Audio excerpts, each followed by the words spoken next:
오늘 예배에 나오신 여러분 주님을 환영하고 축복합니다. 네, 명절 다들 잘 보내고 계시나요? 네, 사실 명절 때문에 제가 녹화를 하는 건 아니고요. 네, 제가 이제 지금 요 연휴 기간에 그 태국인 제가 하고 있는 또 이제 태국인 사역에 거기가 태국인 수련회가 있어요. 그래서 오늘 마지막 날 밤이라서 거기 올라갔다 내려오면 내일 아침에는 도저히 라이브로 진행할 수 없을 것 같아서 오늘도 이렇게 녹화로 오늘 예배 진행됩니다. 자꾸 본의 아니게 녹화와 그 라이브를 이렇게 병행하는 바람에 혼란을 드려서 죄송합니다.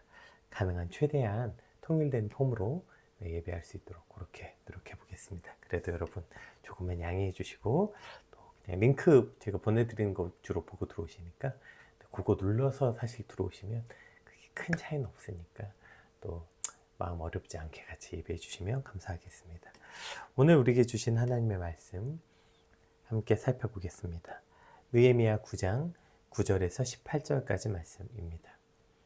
주께서 우리 조상들이 애굽에서 고난받는 것을 감찰하시며 홍해에서 그들의 부르짖음을 들으시고 이적과 기사를 베푸사 바로와 그의 모든 신하와 그의 나라 온 백성을 치셨사오니 이는 그들이 우리 조상들에게 교만하게 행함을 아셨음이라. 주께서 오늘과 같이 명예를 얻으셨나이다. 또 주께서 우리 조상들 앞에서 바다를 갈라지게 하사 그들이 바다 가운데를 육지같이 통과하게 하시고 쫓아오는 자들을 돌을 큰 물에 던짐같이 깊은 물에 던지시고 낮에는 구름 기둥으로 인도하시고 밤에는 불 기둥으로 그들의 행할 길을 그들에게 비추셨사오며 또 시내산에 강림하시고 하늘에서부터 그들과 말씀하사 정직한 규례와 진정한 율법과 선한 율례와 계명을 그들에게 주시고 거룩한 안식일을 그들에게 알리시며 주의 종 모세를 통하여 계명과 율례와 율법을 그들에게 명령하시고 그들이 굶주림 때문에 하늘에서 그들에게 양식을 주시며 그들의 목마름 때문에 그들에게 반석에서 물을 내시고 또 주께서 옛적에 손을 들어 맹세하시고 주겠다 하신 땅에 들어가서 차지하라 말씀하셨사오나 그들과 우리 조상들이 교만하여 목을 굳게 하여 주의 명령을 듣지 아니하고 거역하며 주께서 그들 가운데서 행하신 기사를 기억하지 아니하고 목을 굳게 하며 패역하여 스스로 한 우두머리를 세우고 종 되었던 땅으로 돌아가고자 하였나이다. 그러나 주께서는 용서하신 하나님이시라. 은혜로우시며 긍휼히 여기시며 더디 노하시며 인자가 풍부하심으로 그들을 버리지 아니하셨나이다. 또 그들이 자기들을 위하여 송아지를 부어 만들고 이르기를 이는 곧 너희를 인도하여 애굽에서 나오게 한 신이라 하여 하나님을 크게 모독하였사오나. 아멘. 오늘 본문은 뭔가 이렇게 딱 문맥이 끝이 안 나는데 끝이 나죠. 왜 그러냐면 지금 이제 저희가 어저께부터 계속 이제 성벽 재건이 마쳐지고 절기를 지키고 난 후에 이제 이스라엘의 부흥이 일어났죠. 그들이 금식하고 회개가 터져 나오면서 이제 그러면서 레위인이 하나님을 경배하고 찬양하는 내용으로 어제 본문이 끝이 나고 오늘 본문도 그게 연결되고 내일 본문도 그게 이제 계속 그 레위인의 찬양의 내용이 계속 이어집니다. 그래서 이제 오늘 본문이 뭔가 문맥상 딱 끝이 안 나고 뒤에 무슨 내용이 있는데 이제 중간에 딱 잘린 것 같은 이유가 거기 있어요. 아마 내일까지 이 레위인의 찬양을 한번 우리가 살펴보려고 합니다. 이게 이제 요 내용이 이제 레위인의 찬양이라고 했잖아요. 여러분, 근데 지금 오늘 본문 내용을 보면 이게 약간 찬양이 맞나 싶죠. 약간 역사적 기록? 사적을 기록한 것 같지 않나요? 뭔가 하나님을 찬양할 때 뭐 주는 존귀하시고 아름다우시고 뭐 이제 이런 걸 우리가 흔히 찬양이라고 생각하는데 오늘 보면 그냥 쭉 출애굽 얘기가 쭉 기록되어 있어요. 근데 왜 이것을 찬양이라고 말할까요? 여러분, 이스라엘 백성 중에 아브라함과 모세를 모르는 사람이 어디 있겠어요? 그런데 이제 어제의 시작은 아브라함으로 시작해서 오늘 모세까지 다시 되짚어가는 이유가 뭘까? 이 모든 이야기의 중심이 무엇인지 기억하라는 거예요. 여러분, 사람이 참 신기하게요. 우리가 같은 공간, 같은 시간 안에서 같은 경험을 했는데도요, 느낀 게 다 달라요. 분명히 같이 있었고 같이 먹었고 같이 대화를 나누었고 어떠한 한 사건을 같이 경험했는데 누군가는 그 사건을 즐거운 기억으로 갖기도 하고요. 누군가는 그 사건을 허망함으로 느끼기도 하죠. 왜냐하면 그 경험이라는 것이 분명히 같은 환경을 공유했지만 누구 중심으로 그려져요? 나 중심으로 주관적으로 그려지는 그림이기 때문에 그것이 그렇게 다른 경험을 갖게 되는 거죠. 분명히 같은 환경이었지만 다른 결과를 가져오는 거예요. 그러나 그것을 다른 한 시점으로 고정하면 훨씬 더 심플하고 통일된 경험을 나눌 수 있게 돼요. 오늘 이제 명절 당일인데요. 뭐 아마 그렇지 않을까요? 분명 오늘 명절에 다 같이 모여서 밥 먹고 인사하고 다 같은 경험을 했잖아요. 같이 모여서. 근데 입장이 다 달라. 그러니까 맨날 모여서 싸우는 거 아니에요. 명절이라고 모였는데 분명히 같이 밥 먹었는데 누군 일을 했네 안 했네, 누구는 뭘 가져왔네 안 왔네. 네. 왜요? 관점이 알아서 그래요, 나. 근데 그러니까 내 관점에서 그걸 생각해서 그래. 그럼 한번 관점 바꿔볼까요? 그럼 이번 추석이 엄마에겐 어땠을까? 이번 추석이 아버지에겐 어떤 추석이었나? 이 관점을 내가 아니라 제3자의 관점으로 이제 그 관점을 옮기면 훨씬 더 공통되고 객관화된 관점을 가지게 되거든요. 이런 것처럼 오늘 출애굽이라는 이 경험, 여러분 이스라엘 중에 이걸 모르는 사람은 없어요. 다 토라를 외우고 있었기 때문에 출애굽기를 모르는 사람은 없습니다. 어떤 경험인지 출애굽 때 어떤 일이 있는지 모르는 사람이 없어요. 그리고 분명히 똑같은 기록을 공유했지만 누구의 관점으로 출애굽기 사건을 바라볼 것인가가 핵심이라는 거예요. 오늘 본문은 철저하게 하나님 입장에서 하나님 관점에서 기록되었다는 거예요. 우리 조상이 뭘 잘하고 그럴 만한 자격이 있는 사람이 아니라는 거예요. 이걸 한번 천천히 한번 풀어내 봅시다. 오늘 말씀을 통해서 우리 9절 한번 읽어봅시다.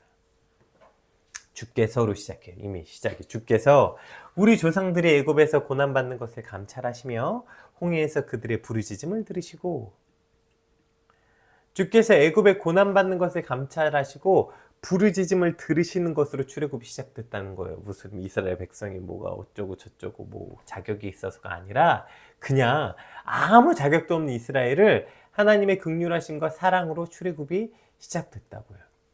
여러분, 근데 이게 어떻게 이스라엘의 자랑이 되고 프라이드가 될 수 있겠어요? 이스라엘은 아무 상관이 없어요. 그냥 하나님의 전적인 주권, 하나님의 긍휼하심과 사랑으로 출애굽이 시작됐다고요. 이스라엘이 뭘 했기 때문에 출애굽이 된 게 아니라. 10절에서 14절까지도 쭉 한번 읽어볼게요. 이적과 기사를 베푸사 바로와 그의 모든 신하와 그의 나라 온 백성을 치셨사오니 이는 그들이 우리의 조상들에게 교만하게 행함을 아셨음이라. 주께서 오늘과 같이 명예를 얻으셨나이다. 또 주께서 우리 조상들 앞에서 바다를 갈라지게 하사 그들이 바다 가운데를 육지같이 통과하게 하시고 쫓아오는 자들을 돌을 큰 물에 던짐같이 깊은 물에 던지시고 낮에는 구름 기둥으로 인도하시고 밤에는 불 기둥으로 그들이 행할 길을 그들에게 비추셨사오며, 또 시내 산에서 강림하시고 하늘에서부터 그들과 말씀하사 정직한 규례와 진정한 율법과 선한 율례와 계명을 그들에게 주시고 거룩한 안식일을 그들에게 알리시며 주의 종 모세를 통하여 계명과 율례와 율법을 그들에게 명령하시고. 지금 이제 쭉 보세요. 기적과 이사를 베푸셨고 홍해를 가리시고 쫓아오던 이들을 전부 다 수장시키셨고 광야길에서 그 백성을 내버려 두지 않고 낮에는 구름 기둥과 밤에는 불 기둥으로 그 백성들과 함께 계심을 보여주셨고, 또 시내산에 강림하셔서 율법과 계명을 주시고 모세를 통해 그것을 전달하셨다. 여러분, 지금 여기 단 한 줄이라도 모세의 노력이 있습니까? 모세의 공로가 있어요? 아니 이스라엘 백성의 어떠한 뭐 자랑이 있어요? 없어요. 100% 오늘 본문은 하나님이 행하신 일, 하나님의 작정, 하나님의 역사만 기록되어 있어요. 다시 돌아가 봅시다. 여러분, 오늘 본문이 무슨 씬이라 그랬죠? 어떤 씬이에요? 부흥을 경험한 레위인들이 회개하고 말씀 앞에 섰더니 하나님이 누구신지를 깨닫게 됐어요. 그리고 나서 뭘 하고 있는 거예요? 하나님께 경배와 찬양을 하고 있는 씬. 이게 오늘 씬이에요. 근데 그 내용이 뭐예요? 오로지 하나님이 행하신 역사적 사실을 기록했다는 거예요. 여러분, 찬양이 뭐라고 생각해요? 찬양. 우리가 자꾸 찬양하면 뭐 주가 베풀어 두신 달과 별 내가 보니 뭐 이런 거, 그쵸? 그 시편 찬양을 많이 생각하는 것 같아요. 하늘의 해와 달을 보고 주가 베풀어 두신 뭘 보고 뭐 어떤 것들. 여러분 오늘 본문을 통해서 우리가 찬양이 뭔가를 좀 생각해 볼 수 있을 것 같아요. 어쩌면 진정한 찬양은요, 어떤 우리가 간접 경험한 남들이 쓴 곡을 부르는 게 아니라 실제 내 삶에 역사하셨던 하나님을 알고 하나님을 깨닫고 그것을 그대로 고백하는 거예요. 여러분 누가 찬양할 수 있냐면 이것을 고백할 수 있는 사람들이 진짜 찬양할 수 있고 이것이 찬양이라고요. 우리 삶을 전적으로 하나님 관점으로 바라보고 하나님 행하신 일을 기억하고 고백하는 사람들만 진짜 찬양을 할 수 있는 거예요. 제가 대학 다닐 때 학부생 때 어떤 교수님이 채플 때 해주신 말인데 아직도 기억나요. 20년 가까이 됐는데 아직도 기억에 많이 남았어요. 그 교수님이 여러분 하나님께 영광 돌린다는 게 무엇입니까? 여러분 어떻게 하나님께 영광 돌릴 것입니까? 하나님께 영광 돌린다는 것은 하나님이 하신 일을 하나님이 하셨다고 그냥 담백하게 인정하는 거. 그게 영광 돌리는 거다. 이게 저한테 굉장히 큰 어떤 임팩트였어요. 뭔가 하나님께 영광 돌린다 그러면 뭔가 굉장히 과대 포장돼 있고 막 엎드리고 막 꿇어 경배하고 뭐 이런 거 있잖아요. 엄청 화려한 단어들이나 표현들을 써서 뭔가 하는 거라고 생각해요. 트로피 받고 어디 높은 자리에 올라가서 하나님께 영광 돌립니다. 이런 거예요. 근데 진짜 하나님을 찬양하는 거, 진짜 하나님께 영광 돌린다는 것은 그냥 우리 실제 일어난 나의 삶에 저와 여러분의 역사에 늘 그걸 내 입장으로 바라보잖아. 내 하루, 내 입장, 내 생각, 내 관점이 아니라 그냥 내 인생을 하나님의 입장에서 보고 말하고 고백하는 거예요. 그래서 돌아봤더니 그 모든 것이 하나도 내 노력이나 하나도 내 계획이나 하나도 내 생각대로 되는 것이 아니라 철저히 오늘 보세요. 이거 그대로입니다. 다시 한번 볼게요. 그냥 오늘 본문 빠르게 한번 볼게요. 우리 인생이 사실 그대로예요. 우리 인생이 고난받는 것을 하나님께서 불쌍히 여기셔서 저와 여러분의 인생이 뭐 대단한 게 아니라 뭐 우리가 뭐 자격이 있어서가 아니라 그냥 우리의 부르짖음에 그냥 하나님 우리를 긍휼히 여겨주셔서 우리에게 기적과 이사를 베푸셨어요.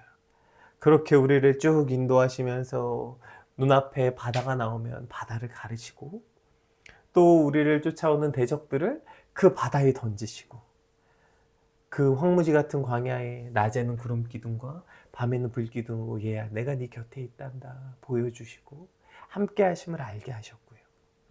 또 시내산에서 강림하셔서 위아래 없이 살아가는 우리에게 하나님의 말씀을 주셔서 계명과 율법을 지켜 틀을 만들어 주시고 여러분 이것이 저와 여러분의 인생 아닙니까? 이 출애굽 사건을 경험한 이스라엘의 이야기예요. 아니요 여러분 이게 우리 인생 아니에요. 그래서 이게 찬양이에요. 지금 레위인이 뭐 하고 있는 거라고요? 지금 여러분 이게 왜 찬양이지? 아니 그냥 출애굽 스토리를 말하고 있는 거잖아요. 근데 왜 저게 찬양이에요? 그 실제 일어난 그 역사를 내 입장이 아니라 하나님 입장에서 보고 말하고 고백하는 것.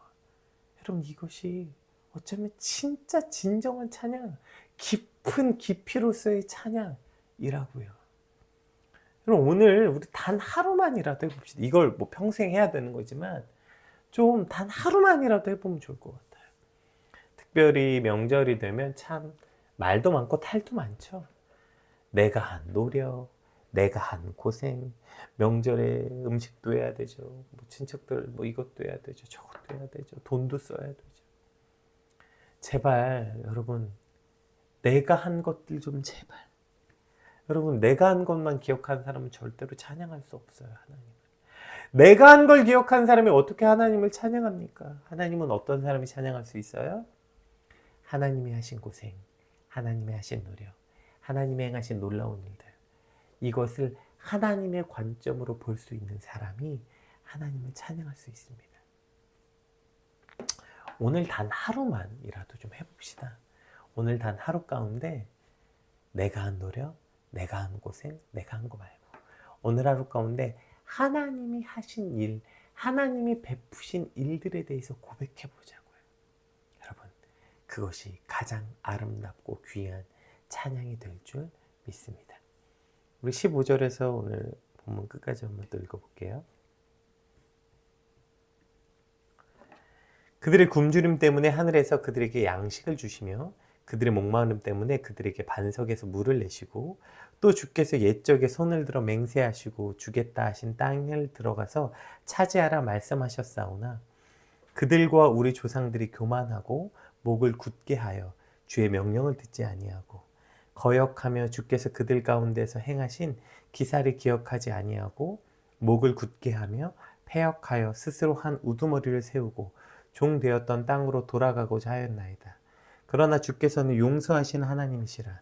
은혜로우시며 긍휼히 여기시며 더디 노하시며 인자가 풍부하심으로 그들을 버리지 아니하셨나이다.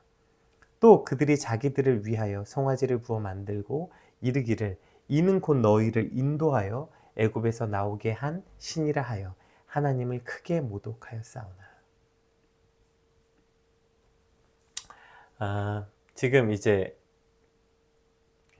하나님이 이제 이렇게 해주셨대요. 이제 그렇게 해주셔서 긍휼히 여겨주셨고 기적과 이사를 베푸시고 홍해를 가르치고 만나를 내리시고 율법과 계명을 주시고 정말 그렇게 이런 표현 뭐 우리가 흔히 이런 표현 하자. 내가 진짜 네 똥오줌 다 받아가며 그렇게 키워서 여기까지 인도했는데 가나안에 들어가니까 그들이 하나님의 명령은 온데간데 없고 주의 명령은 듣지도 않고 또 광야에서는 다른 우두머리를 세워 애굽으로 돌아가자.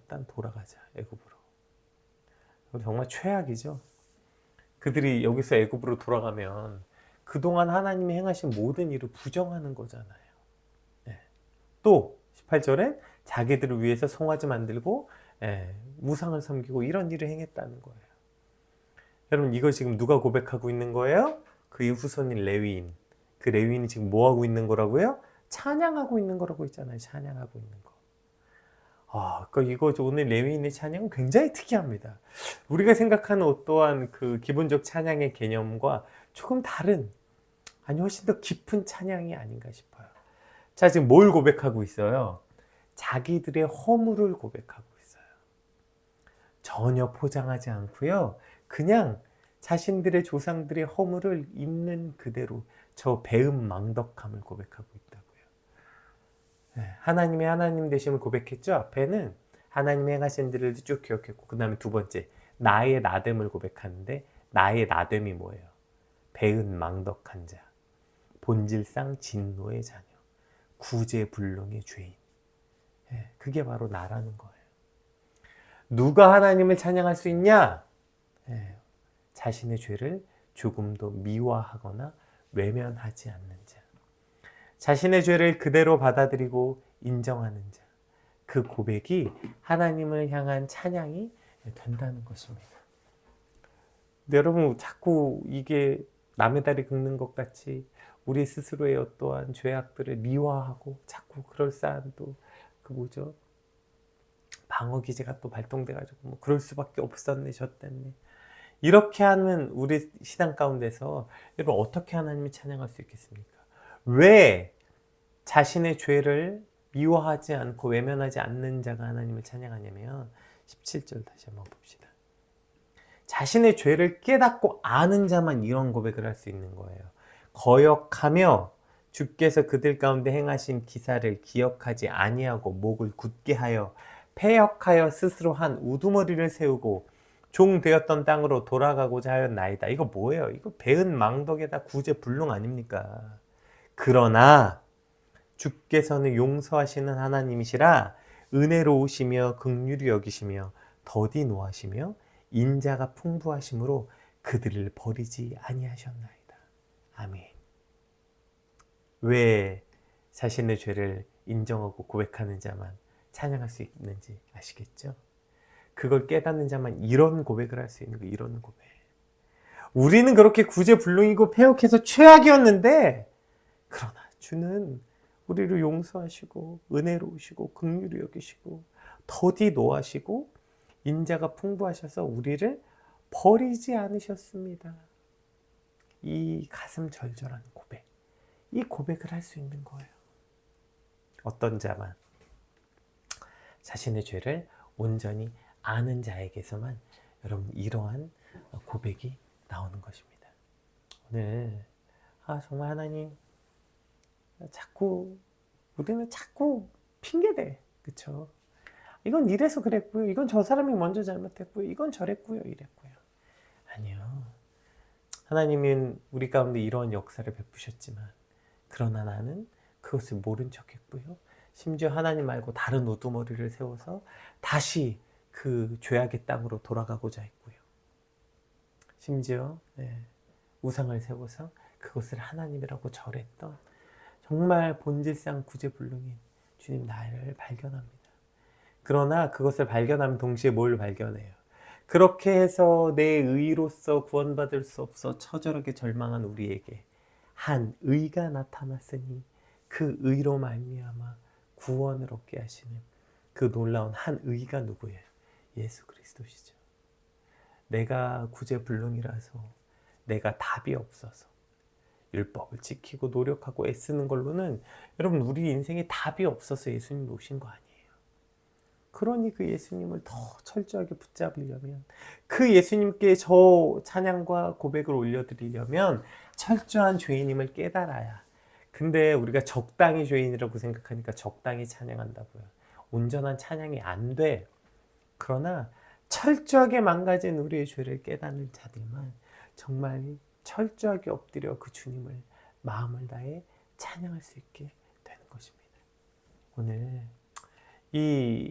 도대체 오늘 본문 쭉 읽다 보면 이게 왜 찬양이지? 싶죠. 근데 어느 것보다 깊은 찬양이에요. 오늘 저와 여러분이 하나님 내 삶에서 이런 진짜 찬양을 주께 올려드리게 하여 주시옵소서. 오늘 이 레위인의 찬양이 저와 여러분의 찬양이 되길 주님의 이름으로 축복합니다. 내 거 말고 하나님이 행하신 걸 그대로 고백하는 것, 내 삶에서 또 우리의 죄를 온전히 깨달아야만 할 수 있는 그 진정한 찬양. 오늘 주님 나의 삶에 주를 찬양하게 하여 주시옵소서. 이렇게 받은 말씀 놓고 함께 기도하겠습니다. 기도합시다.